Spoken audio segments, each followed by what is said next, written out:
Hi all, welcome back to my channel. പുതിയ വീഡിയോയിലേക്ക് എല്ലാ കൂട്ടുകാർക്കും സ്വാഗതം.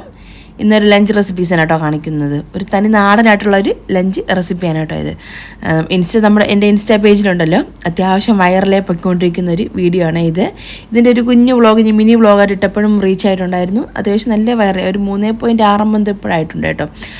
അതുപോലെ തന്നെ ഇതിൻ്റെ റെസിപ്പി മാത്രം ഇട്ടപ്പോഴും അതുപോലെ തന്നെ നല്ല റീച്ചായി പോകുന്നുണ്ട് കേട്ടോ. ഇപ്പോഴേ ആ ഒരു വീഡിയോ ആണ് കേട്ടോ ഇന്ന് അതിൻ്റെ ഒരു ലോങ് വീഡിയോ ആണ് ഇന്ന് കാണിക്കുന്നത്. അപ്പോൾ ആദ്യം തന്നെ നമുക്ക് ആ ഒരു ഉണക്കമീനൊന്ന് സോക്ക് ചെയ്തിട്ട് വയ്ക്കാം. ഒരു അരമണിക്കൂറൊന്ന് വെള്ളത്തിലുണ്ടല്ലോ നമുക്കൊന്ന് ഇട്ട് വെക്കണേ. അപ്പോൾ നമുക്ക് ഈസി ആയിട്ട് അതിൻ്റെ നടുഭാഗത്തുള്ള മുള്ളും തലയും വാലൊക്കെ ഒന്ന് കളയാനായിട്ട് എളുപ്പമായിരിക്കും. മുള്ള് കളയാൻ താല്പര്യമില്ലാത്തവരാണെന്നുണ്ടെങ്കിൽ കളയണ്ട കേട്ടോ. അപ്പോൾ ഇവിടെ കുഞ്ഞുങ്ങളൊന്നും കഴിക്കാത്തതുകൊണ്ടാണ് ഞാൻ ഒരു മുള്ള് മാറ്റിയിട്ട് എടുക്കുന്നത്. അപ്പോൾ നന്നായിട്ട് ആ മുള്ളൊക്കെ ഒന്ന് കളഞ്ഞ് നന്നായിട്ടൊന്ന് ഒരു 4-5 തവണ ഒന്ന് കഴുകി വെള്ളമൊക്കെ കളഞ്ഞിട്ടൊന്ന് എടുത്ത് വെച്ചിട്ടുണ്ട് ഞാനതാ. അപ്പോൾ അത് തോരൻ വെക്കാനായിരുന്നാൽ പോലും ഇങ്ങനെ തന്നെയാണ് ഈ ഒരു ഉണക്കമീൻ ക്ലീൻ ചെയ്തെടുക്കുന്നത്. ജസ്റ്റ് ഒന്ന് ഫ്രൈ ആക്കി വെറുതെ നമ്മൾ പെട്ടെന്ന് തട്ടിക്കൂട്ടുന്നതാണെന്നുണ്ടെങ്കിൽ ജസ്റ്റ് തലയും വാലും മാത്രം കളഞ്ഞിട്ട് നന്നായിട്ട് കഴുകിയിട്ട് മസാല പുരട്ടൊന്ന് ഫ്രൈ ആക്കി എടുക്കുകയാണ് ചെയ്യുന്നത്. അത് നല്ല ക്രിസ്പി ആയിട്ടിരിക്കുമല്ലോ. അപ്പം അങ്ങനെ അതിന് വേണ്ടിയിട്ടാണ്. അപ്പം ഇതിനെ ഇപ്പം കുറച്ച് റോസ്റ്റ് പോലെ ഒന്ന് പാകത്തിലാണ് തയ്യാറാക്കി എടുക്കുന്നത്. അതുകൊണ്ട് തന്നെ മുള്ളൊക്കെ മാറ്റി ഒന്ന് ക്ലീൻ ചെയ്ത് എടുത്തിട്ടുണ്ട് കേട്ടോ. ഇതിലേക്ക് ഇത് 1/2 ടീസ്പൂണോളം മഞ്ഞൾപ്പൊടിയും ഒരു 1.5 ടേബിൾ സ്പൂണോളം മുളക് പൊടിയാണ് ഞാൻ ചേർത്ത് കൊടുക്കുന്നത്. കാശ്മീരി പ്ലസ് നോർമൽ ചില്ലി പൗഡറാണ് കേട്ടോ. ഒരുപാട് എരിവുള്ള മുളക് പൊടിയാണെന്നുണ്ടെങ്കിൽ കുറച്ച് ചേർത്താൽ മതിയാക്കും, ഒരുപാട് ചേർക്കേണ്ട ആവശ്യമില്ല. അപ്പോൾ ഇത്രയും കൂടെ ചേർത്ത് കൊടുത്തിട്ട് നന്നായിട്ട് കൈ കൊണ്ടൊന്ന് യോജിപ്പിച്ചിട്ടൊന്ന് മാറ്റി വയ്ക്കും. ഒരു മസാല ഒന്ന് ജസ്റ്റ് ഒന്ന് പിടിച്ചിട്ട് 5 മിനിറ്റ് എന്ന് വെച്ചാൽ മതി കേട്ടോ.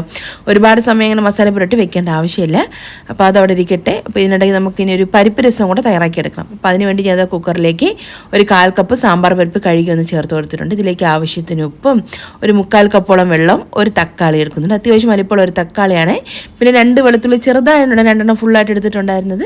പിന്നെ 1/2 ടീസ്പൂൺ മഞ്ഞൾപ്പൊടിയും കൂടെ ചേർത്ത് കൊടുത്തിട്ട് കുക്കറിൻ്റെ അടപ്പുകൊണ്ട് അടച്ചിട്ട് ഞാൻ അതൊന്ന് സ്റ്റൗവിലോട്ടൊന്ന് വെക്കുന്നുണ്ട്. ഒരു 2-3-4 വിസിൽ കൊടുത്തിട്ടൊന്ന് അതൊന്ന് വേവിച്ചിട്ടെടുക്കാം. അതൊന്നിരുന്ന് റെഡിയായി വരട്ടെ.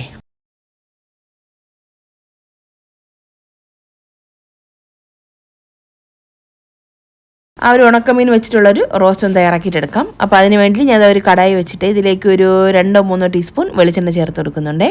എന്നിട്ട് നമ്മൾ ആ ഒരു മാരിനേറ്റ് ചെയ്ത് വെച്ചിട്ടുള്ള ഒരു മീനും കൂടെ ചേർത്ത് കൊടുത്തിട്ട് നന്നായിട്ടൊന്ന് എല്ലാം കൂടെ ഒന്ന് ഇളക്കി ഒന്ന് യോജിപ്പിച്ചിട്ടെടുക്കാം. ജസ്റ്റ് ഒന്ന് മുരിഞ്ഞ് വരണം കേട്ടോ. അതുവരെ നമുക്കിതുപോലെ ഒന്ന് ഇളക്കി കൊടുത്തുകൊണ്ടിരിക്കാം. അപ്പോൾ ഇതിനിടയ്ക്ക് ഇതാ കുക്കറിൽ നിന്നുള്ള വിസിലൊക്കെ ഒന്ന് വന്ന് തുടങ്ങിയിട്ടുണ്ട്. ഒരു 3-4 വിസിലാകുമ്പോൾ നമുക്ക് ഫ്ലെയിം അങ്ങ് ഓഫ് ചെയ്തിട്ടിടാം. പിന്നെ ഒരു മിക്സിയുടെ ജാറിലേക്ക് ഒരു 3-4 വറ്റൽമുളകും ഒരു 8-10 ചെറിയ ഉള്ളിയാണ് കേട്ടോ. ഇത്രയും കൂടെ ഒന്ന് ചതച്ചിട്ട് നമുക്ക് ചേർത്ത് കൊടുക്കാം. പിന്നെ നമുക്ക് എണ്ണ കുറവായതുകൊണ്ട് ഞാൻ വീണ്ടും ഒരു 2-3 ടീസ്പൂൺ വെളിച്ചെണ്ണ ചേർത്ത് കൊടുക്കുന്നുണ്ട്. പിന്നെ ചെറിയൊരു സവാള തന്നെ കേട്ടോ. വലിയ സവാളയൊക്കെ ആണെന്നുണ്ടെങ്കിൽ ഒരെണ്ണം ഫുള്ളായിട്ട് എടുക്കാം. ചെറുതായതുകൊണ്ടാണ് ഞാൻ 2 സവാള ഇതിലേക്ക് സ്ലൈസ് ആക്കിയിട്ട് ചേർത്ത് കൊടുക്കുന്നുണ്ട്. 1-2 തണ്ട് കറിവേപ്പിലയും കൂടെ ചേർത്ത് കൊടുത്തിട്ട് നന്നായിട്ട് എല്ലാം കൂടെ ഒന്ന് ഇളക്കി ഒന്ന് യോജിപ്പിക്കാം. ഈ ഒരു ഉണക്കമീനുണ്ടല്ലോ അങ്ങനെ ഇതിൽ ചട്ടിയിൽ കിടന്നിട്ട് ഹാർഡായി പോകുകയും ചെയ്യും കേട്ടോ. നല്ല സോഫ്റ്റ് ആയിട്ട് തന്നെ ഉണ്ടായിരിക്കും, എന്നാൽ മൊരിഞ്ഞ് വരികയും ചെയ്യണം കേട്ടോ. ആ ഒരു പാകത്തിലാണ് നമ്മളിത് റെഡിയാക്കി എടുക്കാൻ വേണ്ടി. അതുപോലെ തന്നെ ഈ ഒരു സവാളയൊക്കെ ഒന്ന് ഒതുങ്ങി റെഡിയായി വരാൻ വേണ്ടിയിട്ട് ജസ്റ്റ് ഒന്ന് അടച്ചു വെച്ചിട്ട് നമുക്കിതൊന്ന് കുക്ക് ചെയ്തെടുക്കാം. ഫ്ലെയിം കുറച്ച് വെക്കാം കേട്ടോ. ഈ ഒരു ടൈമിൽ ചിലപ്പോൾ കരിഞ്ഞു പോകാനുള്ള ചാൻസ് ഉണ്ട്. അപ്പം അടച്ചു വെച്ചിട്ട് അതൊന്ന് റെഡി ആവാനായിട്ടൊന്ന് മാറ്റി വയ്ക്കാം. അപ്പോൾ ആ ഒരു ടൈം കൊണ്ട് നമുക്ക് രസം കൂടെ ഒന്ന് തയ്യാറാക്കിയിട്ടെടുക്കാം. അപ്പോൾ അത് ആ ഒരു മൺചട്ടി വെച്ചിട്ട് നന്നായിട്ടൊന്ന് ചൂടാക്കി എടുത്തിട്ട് ഫ്ലെയിം കുറച്ച് വെച്ചിട്ടാണ് ഞാൻ ചൂടാക്കി എടുത്തത്. അതിലേക്ക് ഒരു 2 ടീസ്പൂൺ വെളിച്ചെണ്ണ ഒഴിച്ചിട്ട് ചൂടാവാനായിട്ടൊന്ന് വെച്ചിട്ടുണ്ട്. ആ ഒരു ടൈം കൊണ്ട് ഞാൻ കുക്കറിൻ്റെ ആ ഒരു പ്രഷറൊക്കെ ഒന്ന് കളഞ്ഞിട്ട് അടപ്പൊന്ന് മാറ്റിയിട്ടേ ആ ഒരു പരിപ്പും തക്കാളിയും വെളുത്തുള്ളിയൊക്കെ ഒന്ന് ഉടച്ചെടുക്കുന്നുണ്ട്. വെളുത്തുള്ളി നമ്മൾ മുഴുവനെ ചേർക്കുന്ന സമയത്ത് ജസ്റ്റ് ഒന്ന് ചെക്ക് ചെയ്തിട്ട് വേണം ചേർക്കാൻ വേണ്ടിയിട്ട്. നല്ലതാണോ എന്ന് ചെക്ക് ചെയ്തിട്ട് മാത്രമേ ചേർക്കാൻ പാടുള്ളൂ. ചില സമയത്ത് പുഴുവൊക്കെ കാണും, ചെറിയ പുഴു കാണും. അപ്പോൾ അതനുസരിച്ചിട്ട് നോക്കിയിട്ട് വേണം നമ്മൾ ചേർത്തെടുക്കാൻ വേണ്ടിയിട്ട്. അപ്പോൾ അത് ഒരു സ്മാഷറോട്ട് നന്നായിട്ടൊന്ന് ഉടച്ചൊന്ന് എടുത്തിട്ടുണ്ട് ഞാൻ. എന്നിട്ട് ഇതിലേക്ക് ഒരു നാരങ്ങ വലുപ്പത്തിന് പുളി ഒന്ന് വെള്ളമൊഴിച്ചൊന്ന് സോക്ക് ചെയ്ത് വെച്ചാണ്. അതും കൂടെ ഒന്ന് ജസ്റ്റ് കൈ കൊണ്ടൊന്ന് ഉടച്ച് നമുക്ക് ചേർത്തെടുക്കാം. അരച്ചെടുക്കാനുള്ളതാണ് കേട്ടോ, അതുകൊണ്ട് ഞാൻ അങ്ങനെ ഒഴിച്ചു കൊടുത്തത്. എന്നിട്ട് നമുക്കിതിൽ തന്നെ വേണമെങ്കിൽ വെള്ളവും എല്ലാം കൂടെ ഒഴിച്ച് മിക്സ് ചെയ്ത് വെച്ചിട്ട് അരിച്ച് ചേർത്ത് കൊടുത്താലും മതി, അല്ലെങ്കിൽ അതൊന്നും ഇരിക്കട്ടെ അങ്ങോട്ട്. ഇനി ഞാൻ ഒരു ഇടിയെല്ലാം എടുത്തിട്ടുണ്ടല്ലോ, നമ്മൾ ആ ഒരു രസത്തിൻ്റെ മെയിൻ ഘടകമാണ് ജീരകവും കുരുമുളകും. അത് നല്ല ഫ്രഷ് ആയിട്ട് തന്നെ നമ്മൾ ഏത് രസം വെച്ചിരുന്നാലും നല്ല ഫ്രഷ് ആയിട്ട് തന്നെ ജീരകവും കുരുമുളകും പൊടിച്ച് ചേർക്കുകയാണെന്നുണ്ടെങ്കിൽ ആ ഒരു രസത്തിന് നല്ലൊരു ഫ്ലേവറും ടേസ്റ്റും ഒന്നും കൂടെ ഒന്ന് നല്ലതായിരിക്കും. അപ്പോൾ അത് ഞാൻ ഒരു ടീസ്പൂണോളം ചെറിയ ജീരകവും ഒരു 1.5 ടീസ്പൂൺ കുരുമുളകും കൂടെ ഞാൻ എടുക്കുന്നുണ്ട്. നമ്മുടെ എരിവിനനുസരിച്ചിട്ട് ആ ഒരു കുരുമുളകിൻ്റെ അളവ് കൂട്ടുകയോ കുറയ്ക്കുകയൊക്കെ ചെയ്യാം. പിന്നെ ഇത്രയും ഒരു നോർമലായിട്ട് ഇത്രയും എടുക്കുന്നുണ്ട്. ജസ്റ്റ് ഒന്ന് ചതച്ചൊന്ന് എടുക്കാം, ഒന്ന് ക്രഷ് ചെയ്തിട്ട് എടുക്കാം. ഒരുപാട് അങ്ങ് പൊടിയാക്കി എടുക്കേണ്ട ആവശ്യമൊന്നുമില്ല. ഒന്ന് പൊടിഞ്ഞ് വരണം, ജസ്റ്റ് ഒന്ന് ചതഞ്ഞ് വരണം, അത്രയും മതിയേ. അപ്പോൾ ആ എണ്ണ ഒന്ന് ചൂടായി വന്നിട്ടുണ്ട്. ഇനി നമുക്കിതിലേക്ക് കടുക് ചേർത്ത് കൊടുക്കാം. ഞാൻ അവിടെ ഒരു 1/4 ടീസ്പൂണോളം കടുക് ചേർത്ത് കൊടുക്കുന്നുണ്ട്. ഈ ഒരു മൺചട്ടിയിൽ ചൂടാക്കി എടുക്കാൻ കുറച്ച് ടൈം എടുക്കും എന്നുള്ളതാണെന്നുണ്ടെങ്കിൽ നമ്മൾ വേറൊരു പാനിൽ കുറച്ച് എണ്ണ ഒഴിച്ച് കടുകും കറിവേപ്പിലൊക്കെ ഒന്ന് പൊട്ടിച്ച് ഈ ഒരു മൺചട്ടിയിലോട്ടൊന്ന് ഒഴിച്ചാലും മതി കേട്ടോ. അല്ലെങ്കിൽ നമ്മൾ ഫ്ലെയിം കുറച്ച് വെച്ചിട്ട് ഇതൊക്കെ ചൂടാക്കി എടുക്കേണ്ടി വരും. ഒരുപാട് സമയം വേസ്റ്റാണ് കേട്ടോ. ഇപ്പം ഞാനാണെങ്കിൽ ഇത് സ്റ്റൗവിൽ ഒരുപാട് ഗ്യാസും എന്തായാലും വേസ്റ്റായി പോകും. നമ്മൾ അത്ര സമയം വെച്ചിരിക്കുമ്പോൾ ഫ്ലെയിം കുറച്ച് വെച്ചിട്ടുണ്ട്, വലിയ സീനില്ല. അപ്പോൾ കടുകൊന്ന് പൊട്ടി തുടങ്ങിയിട്ടുണ്ട്. ഇനി ഇതിലേക്ക് 2-3 വറ്റൽമുളകും ഒരു തണ്ട് കറിവേപ്പില, ഒരു 5-6 അല്ലി വെളുത്തുള്ളിയാണ് കേട്ടോ. അതും ജസ്റ്റ് ഒന്ന് ചതച്ചെടുത്താണേ.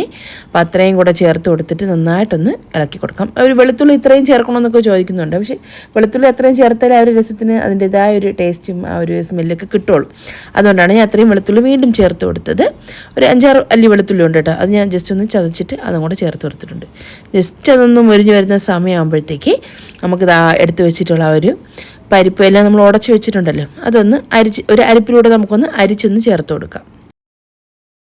പിന്നെ ഒരു എക്സ്ട്രാ ഞാൻ ഇതിലേക്ക് ഒരു 2-3 കപ്പ് വരെ വെള്ളം ചേർത്ത് കൊടുത്തിട്ടുണ്ടേ. ഇപ്പോൾ നമ്മൾ പുളിയും ഉപ്പൊക്കെ പാകമാണെന്ന് നോക്കിയിട്ട് അതിനനുസരിച്ചിട്ട് വെള്ളമൊക്കെ നമുക്ക് ചേർത്ത് കൊടുക്കാം. പിന്നെ ഇതെല്ലാം ഇത് അരിച്ചതിലേക്ക് ചേർത്ത് കൊടുക്കുന്നുണ്ട്. ഉപ്പ് കുറവായിരുന്നു, അതുകൊണ്ട് ഞാൻ കുറച്ചും കൂടെ ഉപ്പ് ചേർത്ത് കൊടുത്തിട്ടുണ്ടേ.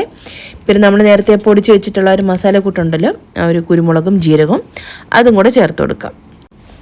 ഇനി ഇതിലേക്കുണ്ടല്ലോ ഒരു 1/4 ടീസ്പൂണിൻ്റെ അകത്ത് മാത്രം ഉലുവ വറുത്ത് പൊടിച്ചതാണ്. ഉലുവ പൊടിയും പിന്നെ ഒരു 1/4 ടീസ്പൂൺ തന്നെ കായത്തിൻ്റെ പൊടിയും കൂടെ ചേർത്ത് കൊടുക്കാം. നല്ലൊരു ഫ്ലേവർ കിട്ടും കേട്ടോ രസത്തിനതിന് വേണ്ടിയിട്ടാണ്. അപ്പോൾ ഇത്രയും കൂടെ ചേർത്ത് കൊടുത്തിട്ട് നന്നായിട്ടൊന്ന് ഇളക്കി ഒന്ന് യോജിപ്പിക്കാം. ഒരുപാട് സമയം അങ്ങ് വെട്ടി തിളപ്പിക്കേണ്ട ആവശ്യമില്ല. ജസ്റ്റ് ഒന്ന് ചൂടായി ഒന്ന് തിളയ്ക്കുന്നതിന് തൊട്ട് മുന്നേ ഉള്ള പാകം ഉണ്ടല്ലോ, ആ ഒരു ടൈം ആകുമ്പോൾ നമുക്കങ്ങ് ഫ്ലെയിം അങ്ങ് ഓഫ് ചെയ്യും. പിന്നെ ഒരു മൺചട്ടി ആയതുകൊണ്ട് തന്നെ അതിൻ്റെ ഒരു ചൂടിലിരുന്നിട്ട് ബാക്കി ഒന്നങ്ങ് ചൂടായി കിട്ടിക്കോളും. അപ്പോൾ അതാ നല്ല ടേസ്റ്റി ആയിട്ടുള്ള രസം റെഡി ആയിട്ടുണ്ട്. അവസാനം നമുക്കിതിലേക്ക് കുറച്ച് മല്ലിയില അരിഞ്ഞതും കൂടെ ചേർത്ത് കഴിഞ്ഞാൽ നല്ല ടേസ്റ്റി ആയിട്ടുള്ള രസം റെഡി ആയിട്ടുണ്ട്. പൊന്നിയരി ചോറിൻ്റെ കൂടാണ് ഒരു ബെസ്റ്റ് കോമ്പിനേഷൻ കേട്ടോ ഒരു പരിപ്പ് രസം എന്ന് പറയുന്നത്. പിന്നെ നമ്മുടെ മട്ടയരി ചോറിനും സൂപ്പർ കോമ്പിനേഷനാണ് കേട്ടോ. പിന്നെ ഉണക്കമീനും കൂടെ ആകുമ്പം ഒന്നും കൂടെ കോമ്പിനേഷൻ നല്ലതാണ്, നല്ല ടേസ്റ്റാണ് കേട്ടോ കഴിക്കും. വെറുതെ നമുക്കിങ്ങനെ ഗ്ലാസ്സിലിങ്ങനെ ഒഴിച്ചിട്ട് കുടിക്കാനും സൂപ്പർ ടേസ്റ്റാണ് ഈ ഒരു രസം. അപ്പോൾ എന്തായാലും രസം ഒന്ന് റെഡി ആയിട്ടുണ്ട്. ജസ്റ്റ് ഒന്ന് ചൂടാക്കിയതിന് ശേഷം നമുക്ക് ഫ്ലെയിം അങ്ങ് ഓഫ് ചെയ്യാം. പിന്നെ ബാക്കി ആ ഒരു മൺചട്ടിയിൽ ആ ഒരു ചൂടിലിരുന്നിട്ട് അങ്ങ് ചൂടായിക്കോളും. ഒന്ന് ജസ്റ്റ് തിളച്ച് വരുന്നതിൻ്റെ പാകമാണ് കേട്ടോ. അപ്പോൾ ഞാൻ ഫ്ലെയിം അങ്ങ് ഓഫ് ചെയ്തിട്ടുണ്ട്, അടച്ചൊന്ന് മാറ്റി വെച്ചു. അപ്പോൾ ഇതിനിടയ്ക്ക് ഇതാ നമ്മുടെ ഉണക്കമീനും ഇവിടെ റെഡിയായി വരുന്നുണ്ട്. ഏകദേശം ആ ഒരു റോസ്റ്റ് ഞാൻ അത് അടി താഴ്ചിട്ട് നന്നായിട്ടൊന്ന് ഇളക്കി കൊടുക്കുന്നുണ്ട്. ജസ്റ്റ് ഒന്ന് മൊരിഞ്ഞ് വരണം കേട്ടോ, അതാണ് അതിൻ്റെ ഒരു പാകം എന്ന് പറയുന്നത്. ഫ്രൈ പോലെ തന്നെ ഇരിക്കും. എന്നാൽ നമുക്ക് കുറച്ചൊന്ന് ഒരു കറി പാകത്തിന് ഒരു സവാളയും ചെറിയുള്ളിയൊക്കെ ചേർത്തുകൊണ്ട് കുറച്ചൊന്നൊരു മസാല പുരണ്ട ഒരു പാകത്തിന് കിട്ടുകയും ചെയ്യും കേട്ടോ. ഇത് നല്ല ടേസ്റ്റ്, നല്ല കോമ്പിനേഷൻ. ആ ഒരു രസം ഈ ഒരു ഉണക്കമീൻ റോസ്റ്റും ചോറുമായിട്ട് കഴിക്കാൻ നല്ല കോമ്പിനേഷനാണ്. ഇതും അത്യാവശ്യം നല്ല ടേസ്റ്റ് ഉണ്ടായിരുന്നു കേട്ടോ. ഉപ്പ് ഞാൻ ഈ ഒരു ടൈമിൽ ചെക്ക് ചെയ്തിട്ടുണ്ടായിരുന്നു, കുറവായതുകൊണ്ട് കുറച്ചും കൂടി ഞാൻ ചേർത്ത് കൊടുത്തിട്ടുണ്ടേ. വീഡിയോയിൽ കാണിക്കാത്തതാണ് കേട്ടോ. നമ്മൾ ആ ചേർത്ത് കൊടുത്തിട്ടുള്ള ഒരു ഉള്ളിയൊക്കെ നന്നായിട്ടൊന്ന് ഉടഞ്ഞ് വന്നിട്ടുണ്ട്. അതുപോലെ തന്നെ ഒരു ഉണക്കമീനും ജസ്റ്റ് ചെറുതായിട്ടൊന്ന് ഫ്രൈ പോലെ ഒന്ന് ആയി വന്നിട്ടുണ്ട്. ഇനി നമുക്ക് ഫ്ലെയിം അങ്ങ് ഓഫ് ചെയ്യാം. നമ്മുടെ ഉച്ചത്തെ ലഞ്ച് റെഡി ആയിട്ടുണ്ട്. പിന്നെ ഞാൻ ഇതിനിടയ്ക്ക് ഒരു മുട്ട വെച്ചിട്ട് ഒരു മുട്ട ചിക്കി പൊരിച്ചതും കൂടെ ഒന്ന് തയ്യാറാക്കിയിട്ടുണ്ടായിരുന്നു കേട്ടോ. അപ്പോൾ അതാ മട്ടയരി ചോറും ആ ഒരു പരിപ്പ് രസവും മുട്ട ചിക്കിയതും പിന്നെ ഒരു ഉണക്കമീൻ റോസ്റ്റും നല്ല ടേസ്റ്റാണ് കേട്ടോ കഴിക്കാൻ വേണ്ടിയിട്ട്. അപ്പം ഞാൻ എന്താ പ്ലേറ്റിലോട്ട് കുറച്ച് ചോറും ആ ഒരു ഉണക്കമീൻ റോസ്റ്റും പിന്നെ ആ ഒരു രസം സൂപ്പർ കോമ്പിനേഷൻ, നല്ല അടിപൊളി കോമ്പിനേഷനായിരുന്നു കേട്ടോ. എന്തായിരുന്നാലും തയ്യാറാക്കി ഇതുവരെ ഇതിങ്ങനെ ചെയ്ത് നോക്കിയിട്ടില്ലെങ്കിൽ ഒരു പ്രാവശ്യം ഒന്ന് ഉണ്ടാക്കി നോക്കണേ, തീർച്ചയായിട്ടും ഇഷ്ടപ്പെടും. അപ്പോൾ രസം ഇത്രയും തന്നെ ഒഴിച്ചിട്ട് നല്ല കുഴച്ച് കഴിക്കാൻ സൂപ്പറാണ്. അപ്പോൾ ഈ ഒരു റെസിപ്പി വീഡിയോക്ക് നിങ്ങൾക്ക് ഇഷ്ടമായിട്ടുണ്ടെങ്കിൽ മറക്കാതെ ഒരു ലൈക്കും ഷെയറും കമൻറ്റൊക്കെ ചെയ്ത് നമ്മുടെ ചാനലൊന്ന് സപ്പോർട്ട് ചെയ്യണേ. അപ്പോൾ ഈ വീഡിയോ കണ്ട എല്ലാ കൂട്ടുകാർക്കും താങ്ക്സ്.